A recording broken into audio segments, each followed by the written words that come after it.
Alright, so now we are going to understand the folder structure of our Symfony 7 project. So here we have asset folder. So this is where your styles, your JavaScript are going to be stored, and some more packages, some more files.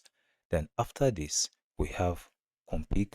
So this config is going to allow you to be making most of the configurations needed by after you install some packages or for the usage of your program.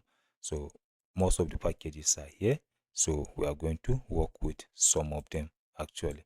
Then after this, this is going to contain all the migrations that you are going to be creating. That's for your database. Then we have public.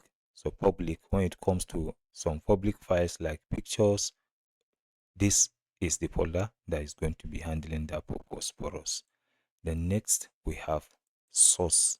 So this source, we are going to have all our controllers here. We are going to have all our entities. Entity, something like when we want to create a file that's going to be holding the relationship of our database fields or all the fields on our database. So make use of entity for that. So we are going to understand it properly. Then we have the repository.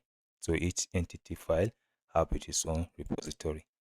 So after this, we have template. So the template, that is what we can see in the browser. So currently we have the base template. So we are going to have many other ones. So this base template is just something like layout. All right. So this is the these are the file structures. So here we have something like variable, which is going to be this bar folder used to contain all the cache and other things for our project. All right, so that's it. So after this, we have .env file, which we are going to be using very soon actually. All right, so these are the some of the files. Other ones we are going to be checking on them one after the other to see how it is going to be useful on our project.